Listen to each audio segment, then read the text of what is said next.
मी कोल्हापूरची अन्नपूर्णा. बघून कळालंच असेल की काय बेत आहे तो. कोल्हापूरकरांच्या नसानसात वाहणारा पांढरा रस्सा. खायचंय कसा बनवतात पांढरा रस्सा? चला तर मग बघूयात कृती.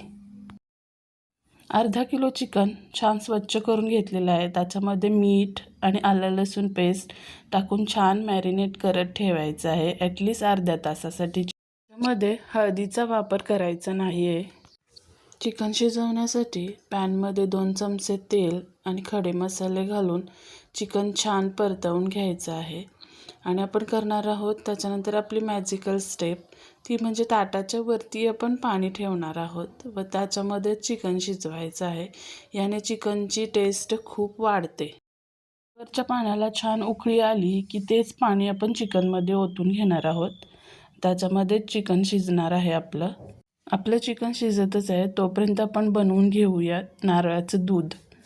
नारळाचं मी इथं दूध काढून घेतलं आहे.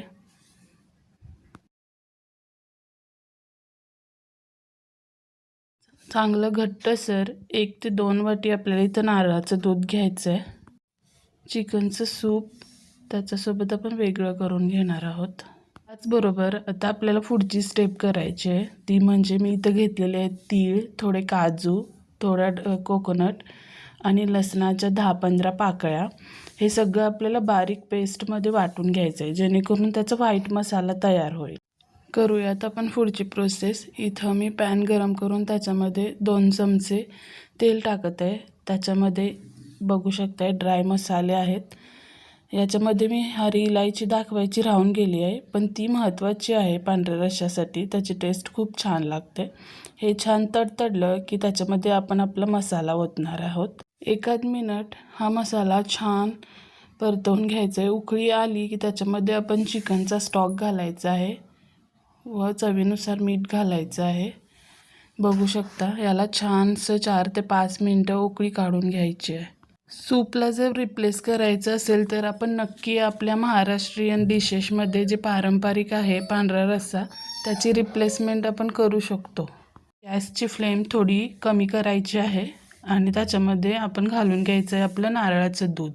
नारळाचं दूध घातल्यानंतर रस्साला उकळी काढायची नाही, लगेच गॅस बंद करून द्यायचा. तयार आहे आपला पांढरा रस्सा. खूप साधी आणि सोपी रेसिपी आहे, नक्की ट्राय करून बघा. आपल्या मराठी मातीतला वारसा आपणच जपला पाहिजे, तर आपल्या पदार्थांना आपण प्राधान्य देऊयात.